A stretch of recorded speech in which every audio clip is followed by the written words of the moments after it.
students, welcome back to my channel Molecule Mentor. So in this video we will study about significant figure. So this is the next topic of the chapter. So previous video में हमने किया था scientific notation में कैसे लिखना है और हमने किया था precision and accuracy. ठीक है. So the next topic is now significant figure. So what is the meaning of a significant figure? It is just to indicate the precision of a measurement कि precision of the measurement. I think कि ना होगी पिछले video. अगर आपको precision का मतलब नहीं पता है तो आप प्रीवियस वीडियो में जा कर के अच्छे से समझ सकते हो कि प्रिसीजन का मतलब क्या है. ठीक है. So to indicate the precision of a measurement scientist use the term significant figures. ठीक है. तो ये सिग्निफिकेंट फिगर्स कैसे यू कैन से कैसे एग्जिस्टेंस में आई कि साइंटिस्ट ने मेजरमेंट्स को और ज़्यादा प्रिसाइज करने के लिए, उसका प्रिसीजन को इंडिकेट करने के लिए सिग्निफिकेंट फिगर्स का टर्म यूज़ किया. ठीक है. सो मतलब क्या है इसका? So it significant figure is in a number they all are the certain digits. तो किसी भी नंबर में सिग्निफिकेंट फिगर्स को हम कैसे डिसाइड करेंगे कि कितने सिग्निफिकेंट figures है. So significant figures in a number are all the certain digits plus one doubtful digit, or you can say the doubtful digit कौन सा होगा? the last digit whose value is uncertain. ठीक. So अब उसकी पूरी statement का क्या मतलब है हम इसको प्रॉपर एग्जाम्पल लेके समझेंगे. नेक्स्ट देखो, the number of significant figures that gives the information that except the digit at the extreme right के डिजिट को छोड़ करके बाकी सारे डिजिट्स जो हैं वो प्रिसाइज हैं और रिप्रोड्यूसेबल है. रिप्रोड्यूसेबल मतलब उनको बार बार जितनी भी मेजरमेंट करेंगे उतने फिगर तक हो तो हमारी वैल्यू आएगी ही आएगी. सो इसको बहुत अच्छे से ये एग्जाम्पल लेके समझते हैं.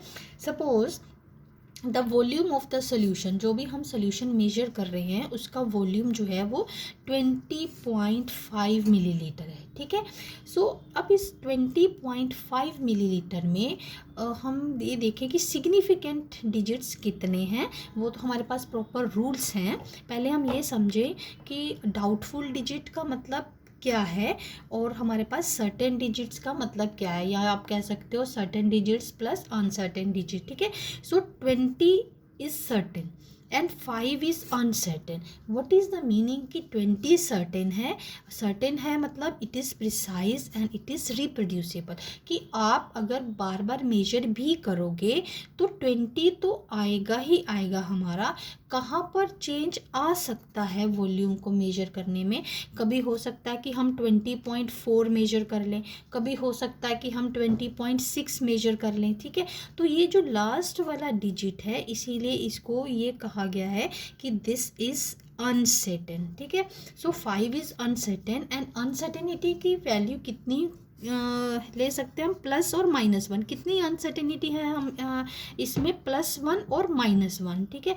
यानी कि +1 और -1, जैसे मैंने अभी +1 और -1 का मतलब बताया कि 20 पॉइंट +1 करें तो 20.6 भी हो सकती है वैल्यू इसकी बार बार मेजर करने पर. ठीक है. और 20 पॉइंट हमारे पास कितनी भी हो सकती है, एक हम माइनस कर दे उसमें तो 4. ठीक है. अभी जैसे लास्ट वीडियो में हमने प्रिसीजन कितने सारी मेजर 3-4 बार मेजर की थी वैल्यूज़ और फिर हमने उसकी प्रिसीजन देखा था. ठीक है.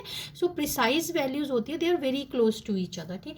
ऐसे ही अनसर्टेनिटी हम इसमें लेंगे प्लस और -1. प्लस -1 का मतलब कि अगर हम इसी 20.5 है ये वैल्यू हम 3 बार मेजर कर रहे हैं तो हो सकता है एक बार 20.5 आए, 20.6 आए, 20.4 आए. तो हमने 20.5 लिया तो उसमें अनसर्टेनिटी कितनी है हमारे पास? +-1. ठीक है. सो टोटल सिग्निफिकेंट डिजिट्स हमारे पास कितनी हो जाएंगी? 3. क्योंकि सिग्निफिकेंट डिजिट्स की डेफिनेशन में हमने देखा है it is a number that all are the certain digit plus 1 doubtful digit जो कि एक्सट्रीम राइट पे होगा. ये सर्टेन डिजिट्स है, ये अनसर्टेन डिजिट्स है. तो हमें सिग्निफिकेंट डिजिट्स टोटल काउंट करने के लिए हमें सर्टेन और अनसर्टेन डिजिट्स को टोटल काउंट करना है। ठीक, हमारे पास ये कितनी सिग्निफिकेंट डिजिट्स आ गई, 1 2 3, तो हम ये कहेंगे the total significant digits they are 3। ठीक है, सो एक और एग्जांपल देख लेते हैं ताकि और ज़्यादा आपको अच्छे से समझ आ जाए कि सिग्निफिकेंट डिजिट्स का क्या मतलब है। For example, mass of an object is 11.24 grams. ठीक है, ये मास है ऑब्जेक्ट का। To indicate the actual value of an object that lies between 11.23 gram and 11.25 grams. ठीक है, the first 3 digits are sure. अब देखो कि हमारे पास मास ऑफ द ऑब्जेक्ट ये है 11.24 ग्राम्स। ठीक, so that indicates the actual mass, ये एक्चुअल मास है। तो अगर हम एक दो बार और इसका मास मेजर करते हैं तो हो सकता है हमारे पास 11.23 ग्राम आए, फिर 11.25 ग्राम आए। ठीक है, बट देखो डिफरेंस कहाँ पर आया, ये लास्ट में, लास्ट वाले डिजिट में। यहाँ देखो, सो पहले वाले 3 डिजिट्स जो हैं वो तो सर्टेन है, वो तो सब में इतनी मेजरमेंट तो सब में आ रही है 11.2, लेकिन अनसर्टेनिटी कौन से डिजिट में है, लास्ट वाले में। यहाँ 4 है, यहाँ 3 है, यहाँ 5 है। So this is doubtful digit और अनसर्टेन डिजिट। ठीक है, so thus the first 3 digits they are sure, मतलब ये तो मैंने रिटर्न में बताया, मैंने समझा भी दिया कि ये वैल्यू तो हमारी आ ही रही है, लेकिन चेंज कहाँ पे आ रहा है, लास्ट वैल्यू में। ठीक है, so this is uncertain value. ठीक है, तो uncertainty +-1 in the last digit. +-1 मतलब प्लस करेंगे 4 में तो 5 आएगा, माइनस करेंगे तो 3 आएगा। तो हम इसको ऐसे बोलते हैं uncertainty is +-1 in the last digit. तो टोटल सिग्निफिकेंट डिजिट्स को काउंट करने के लिए तो हमें सर्टेन प्लस अनसर्टेन डिजिट्स को टोटल कंसीडर करना होता है। So that is 4। अब देखो कि कितनी हो गई इसमें, 1 2 3 4। ठीक है, तो सिग्निफिकेंट डिजिट्स हमारे पास आ गई 4। ठीक है, अगर अभी भी अच्छे से समझ नहीं आया हो तो हम एक एग्जांपल और देख लेते हैं। सो देखो इसमें ये है mass of object is 14.5678 grams. ठीक है, इसमें अब मैंने थोड़ी सी बड़ी फिगर ले ली है। ठीक, so if the accuracy of the analytical balance is 0.0001 gram means the actual mass of the object is 14.5678 ±0001। ठीक है, अब इसका मतलब क्या है कि इतनी प्लेसेस तक तो हमारे पास एक्यूरेट वैल्यू आएगी। अब अनसर्टेनिटी कहाँ पे आएगी, लास्ट डिजिट में। ठीक है, लास्ट डिजिट में वैल्यू आएगी प्लस और -1। सो प्लस और -1 में जैसे हमने पिछले एग्जांपल में किया तो हमें ये वाला डेसिमल प्लेस देखना है, क्योंकि 0.0001। ठीक है, ये आप कह सकते हो कि उसकी एक्यूरेसी एनालिटिकल बैलेंस की इतनी है कि इतनी प्लेसेस तक वो एक्यूरेट वैल्यू दे सकता है हमारे पास। और अनसर्टेनिटी हमारे पास ये है लास्ट डिजिट में, इस डेसिमल प्लेस पे। ठीक है, जो डेसिमल प्लेस हमने 1 2 3 4 1 2 3 4। ठीक है, सो फोर्थ वाला ये आफ्टर डेसिमल जो फोर्थ वाला डिजिट है उसमें +-1 करके देखिए। अगर इसमें हम -1 करते हैं तो 7 आता है। ठीक है, और 7 आता है लास्ट में, और ये करते हैं +1 एंड लाइज बिटवीन, आप ये कह सकते हो कि दिस वैल्यू +-1, तो प्लस करके हमारे पास तो कितना आया, 8। हमारे पास ये आना चाहिए 9, यहाँ पे लिखा है 8, यहाँ आना चाहिए 9, और ये आना चाहिए 7 माइनस करके। ठीक है, so this value lies between this 2 value. So यहाँ पर 9 है।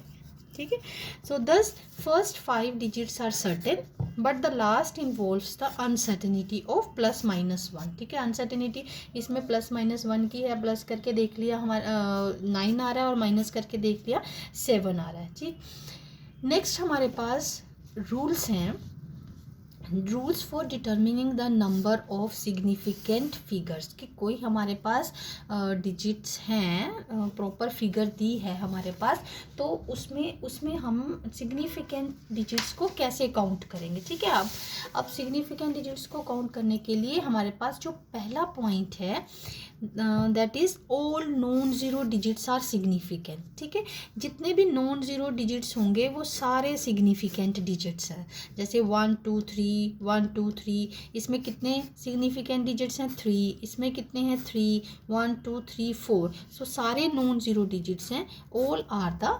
Significant digits. Clear? So this is the very first rule to count for the significant figures. All the non zero digits they are significant. So इन सारी examples में आपने देखा कि कहीं भी ज़ीरो नहीं है, सारे नॉन ज़ीरो डिजिट्स हैं। So all are the significant digits. ठीक है, देन नेक्स्ट रूल जो है सिग्निफिकेंट फिगर्स को काउंट करने के लिए, that is zeros between non zero digits are significant. ठीक है, जो ज़ीरोज़ होती हैं अगर वो नॉन ज़ीरो डिजिट्स के बीच में आती हैं, ठीक है, so they all are the significant zeros. ठीक है, they are considered as the significant digits. so zero between non zero digits they are significant. देखो फर्स्ट एग्जांपल देखो 5.03, अब दो नॉन ज़ीरो के बीच में एक ज़ीरो है, सो हमें इसको काउंट करना है। So these zeros they are counted in the significant digits. So 1 2 3, so हमारे पास कितने हो गए 3 सिग्निफिकेंट डिजिट्स। यहाँ देखो 1 2 3 4 4, अगेन 1 2 3 4, चाहे यहाँ पर दो ज़ीरोज़ है but they are in between the non zero digits, so we will count this 4 1 2 3 4 5 5। ठीक है, 5 सिग्निफिकेंट डिजिट्स। तो ऐसे कोई भी अगर आपको ये रूल्स पता है तो कोई भी क्वेश्चन में कोई भी फिगर है उसमें आपको सिग्निफिकेंट डिजिट्स जो है काउंट करने हैं, तो आप ये रूल्स अप्लाई करो। ठीक, आप रूल्स अप्लाई करो, then you count the significant digits. So the next rule है leading zeros or the zeros placed to the left of the number they are never significant. ठीक है, आप देखो left of the number 0.543, this is not significant. ठीक है, so this is not significant. so how many significant figures it will have? 5 4 3, तो यहाँ पर आया 3 significant। यहाँ देखो 0.045, so this is left of this is not significant। ठीक है, so this is 0.006, 1 significant digit। तो ये 3 ज़ीरोज़ जो हैं वो हमें, ये ज़ीरोज़ जो हैं ये जैसे आफ्टर डेसिमल है, हमें डेसिमल प्लेस बताते हैं सिर्फ। ठीक है, लेकिन ये सिग्निफिकेंट डिजिट्स में काउंट नहीं होते। ठीक, so this was the third rule. Next rule देखो ज़ीरो से ही रिलेटेड है, पहला देखो रिपीट कर लेते हैं थोड़ा यहाँ तक। जो ज़ीरोज़ हैं which are in between the non zero they are significant. So zeros left to the non-zero numbers they are not significant. Then next देखो trailing zeros, or you can say the zeros placed to the right of the decimal they are significant. Like for example 6.0, ठीक है, metres, अगर कोई unit है तो 6.0 metres. तो this zero which is after decimal that is included in counting the significant figure. So how many significant digits it will have now the 2 significant figures. so next देखो that is 6.40, तो अब ये भी zero after decimal कहाँ है, ये right of the decimal है ना, तो कितने हो गए 1 2 3 significant digits. 5.400 grams, it has 4 significant. Then अब देखो इस वाले एग्जांपल में देखो एक ज़ीरो लेफ्ट साइड पे है और 2 ज़ीरोज़ इसकी राइट साइड पे हैं, तो हमें ये काउंट नहीं करनी है, और ये जो राइट साइड वाली हैं ये हमें काउंट करनी है। तो कितने सिग्निफिकेंट फिगर्स हो गए हमारे पास? 3 significant figures in this given quantity. Fine. So next rule देखो, if a number ends in 0, ठीक है, but these zeros are not to the right of a decimal. Important point है, बहुत सारे बच्चों को इसमें कन्फ्यूज़न रहती है। जैसे कि पिछला डेसिमल पॉइंट के बाद ज़ीरोज़ है तो हमें बहुत क्लियर है कि they are counted, but if a number that ends in 0 but these zeros are not to the right of a decimal point, ठीक है, सो दीज ज़ीरोज़ में और मे नॉट बी सिग्निफिकेंट। अब इस पॉइंट को हम कैसे क्लैरिफाई करेंगे? सपोज हमारे पास ये एग्जांपल है 20600 ग्राम्स, ठीक है। अब जब हमने पहले रूल्स किए हैं उसके अकॉर्डिंगली यहाँ तो हम डेसिमल पॉइंट देखेंगे कि डेसिमल पॉइंट के बाद कितने ज़ीरोज़ हैं, तो उसको हम काउंट करेंगे और लेफ्ट साइड पे जो है उसको स्किप करेंगे। बट इसमें ऐसा कुछ है नहीं, डेसिमल पॉइंट है नहीं, तो इस चीज़ को कैसे सॉर्ट आउट करना है? So it may have 3, 4, 5 significant figures. Now अब 3, 4, 5 कैसे हो सकते हैं सिग्निफिकेंट फिगर्स? जैसे अब सबसे पहले अगर कोई ऐसा नंबर है ना, तो आप उसको एक्सपोनेंशियल फॉर्म में लिख लो। जैसे कि प्रीवियस वीडियो में हमने देखा कि इसको साइंटिफिक नोटेशन में कैसे लिखना है, तो उसको आप साइंटिफिक नोटेशन कह लो या एक्सपोनेंशियल फॉर्म में लिख लो, इस फॉर्म में, ठीक। अब सपोज 1, 2, 3, 4। अब आपने 1, 2, 3, 4 4 प्लेसेस इधर लेफ्ट को गए आप, तो 2 के बाद आपने डेसिमल लगाया। फॉर एग्जांपल हम यहाँ पर पहले ये वाला देखते हैं 1, 2, 3, 4, ये आपने पूरी की पूरी डिजिट्स आपने कंसीडर करी, ठीक है। सो अब ये देखो, ये ज़ीरो जो है वो नॉन ज़ीरो के बीच में आ गई और ये 2 ज़ीरोज़ जो हैं वो right side of the decimal आ गई। तो हमारे पास सिग्निफिकेंट डिजिट्स कितने होंगे? 1, 2, 3, 4, 5। इस एक्सपोनेंशियल फॉर्म को हम ये वाली जो है 10⁻⁴ हम इसको काउंट नहीं करते हैं, ठीक है। सो 1, 2, 3, 4, 5 ये हो गए 5 सिग्निफिकेंट डिजिट्स। सो नेक्स्ट देखो 2.060, एक ज़ीरो हमने स्किप कर दी, ठीक। तो हमारे पास हो गए 4 सिग्निफिकेंट डिजिट्स। सो अगर 2.06 कर दिया तो हमारे पास हो गए सिग्निफिकेंट फिगर्स 3 हो गए। सो ये जो 3, 4, 5, 2 भी हो सकते हैं अगर हम 2.0 ही लें बस। लेकिन ये ये क्वेश्चन आप यू कैन से ये भी आपके माइंड में आएगा कि हम ऐसा कर क्यों रहे हैं, कभी हम एक ज़ीरो छोड़ रहे हैं, कभी हम उसको कंसीडर कर रहे हैं।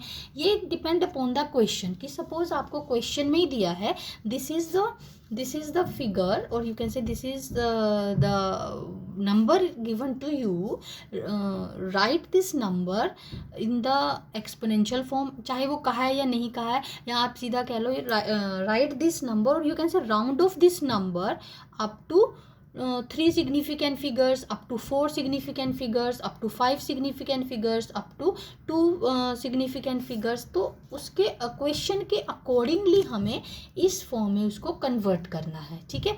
सपोज हमें कह दिया कि इस फिगर को आप राउंड ऑफ करो अप टू 4 सिग्निफिकेंट फिगर्स, ठीक है। सो हमने इसको 4 सिग्निफिकेंट फिगर्स तक राउंड ऑफ कैसे करना, तो सबसे पहला टास्क आता है हम इसको एक्सपोनेंशियल फॉर्म में लिख लें और फिर उसको 4 तक 1, 2, 3, 4, ठीक है। और बाकी जो भी होगा, यहाँ तो 0 है और बाकी कुछ भी होगा तो उसको हम स्किप करेंगे। अगर क्वेश्चन में है कि we have to write this quantity in the up to 3 significant figures, तो हम ये करेंगे कि 2.06 लिख लिया तो 3 आ गए, बाकी सबको स्किप करेंगे, ठीक है। सेम वे 4, और अगर मान लो 2 में आ गया तो हम 2.0 ही लिखेंगे। सो फिर हमारे पास राउंडिंग ऑफ के रूल्स हैं, ठीक है। इसलिए मैंने 2 वाली एग्जांपल अभी यहाँ नहीं ली है कि नेक्स्ट वीडियो में राउंडिंग ऑफ द फिगर्स है तो उसमें ये पॉइंट और भी क्लियर हो जाएगी। राउंड ऑफ करने के लिए हमें कोई भी अगर डिजिट को स्किप करना है तो उसके हमारे पास प्रॉपर रूल्स है, वो हम नेक्स्ट वीडियो में डिस्कस करेंगे, ठीक है। सो फिलहाल ये पॉइंट मुझे लगता है आपको समझ आ जाना चाहिए कि अगर हमारे पास ऐसा है तो हमें क्वेश्चन को ध्यान से देखना है कि हमें राउंड ऑफ कहाँ तक करना है, ठीक है। अब ये लास्ट में तो मैंने जो आपको बताया कि only this numerical position is counted for the number of significant figures, this form is not counted for the significant figures, ठीक है। सो नेक्स्ट देखो, नेक्स्ट पॉइंट जो है for counting the significant figures, that is exact numbers have infinite number of significant figures. अब students को इस point में भी या ऐसे में भी बहुत दिक्कत रहती है कि कैसे इन्फानाइट नंबर आ गया, एग्जैक्ट नंबर्स हो हमारे पास, तो इन्फानाइट नंबर ऑफ फिगर्स हमारे पास कैसे आ सकता है, तो इसको हम कैसे क्लियर करेंगे पॉइंट को। अब देखो ध्यान से देखो ज़रा, अब देखो इन 4 चेयर्स कोई भी नंबर ले सकते हो। यहाँ तो मैंने 4 चेयर्स ले लिए, 40 एप्पल्स ले लिए, आप 20 ले लो, आपकी जो मर्जी हो आप उतना नंबर काउंट कर सकते हो। अब देखो, जो अगर हमारे पास कोई काउंटेबल चीज़ है, मान लो 4 चेयर्स हैं, तो 1 2 3 4 आप उसको 10 बार 50 बार गिनोगे तो वो आपके पास 4 ही रहेंगी। तो अगर आप 4 के बाद उसका 0 लगाएं तो अनसर्टेनिटी, मान लीजिए हम उसकी और ज़्यादा प्रिसीजन देखना चाहते हैं, इतनी एक्यूरेसी देखना चाहते हैं कि हम उसके कितनी ज़ीरो, कितने डेसिमल प्लेस तक भी जाएं, तो क्या यहाँ पर 4.0000 कहीं 1 आएगा, या 4.0, मान लो चार लोग हैं, ठीक है, और चारों जो हैं, मान लो 4 स्टूडेंट्स हैं और चारों स्टूडेंट्स इन 4 चेयर्स को काउंट कर रहे हैं, तो क्या ऐसा पॉसिबल है कि एक बच्चा कहे कि हाँ ये 4 है, दूसरा कहे 4.2 है और तीसरा कहे 4.02 है? No, it will never happen. So these are the exact numbers. So you can put infinite number of zeros after point, ठीक है। सो जो काउंटेबल चीज़ें होती हैं, सो इसीलिए आप उनको, हम उसको कहते हैं कि exact numbers they have infinite number of significant figures. So ये मतलब है कि क्यों ये पॉइंट में हम ये कह रहे हैं कि जो एग्जैक्ट नंबर्स होते हैं और क्या रीज़न है उसके इनफाइनाइट नंबर होने का, इनफाइनाइट सिग्निफिकेंट फिगर्स होने का, ठीक है, इनफाइनाइट सिग्निफिकेंट फिगर्स होने का। तो इट मीन्स कि जो काउंटेबल नंबर है, सो दैट अगर आप कितनी बार भी उसको काउंट करोगे तो that will remain 4, and by putting point here you can now put infinite number of zero. Same is the case with 40 apples, ठीक है, आप अपनी चॉइस का नंबर यहाँ ले सकते हो, but the question is that कि हमारे पास एग्जैक्ट नंबर होना चाहिए, तो वो हमारे पास उसके इनफाइनाइट सिग्निफिकेंट डिजिट्स ही आएंगे। 40.000 कितने भी लगा लो, कितनी देर दूर तक भी आप एक्यूरेसी देखो तो वो 0.000 ही रहेगा, ठीक है। So that's why it is said that it has infinite number of significant figures. So these all were the rules to calculate the significant figures, ठीक है। so by going through all these rules आप बहुत सारी examples solve कर सकते हो। I hope this topic is clear to you. So next rounding off we will study in the next video.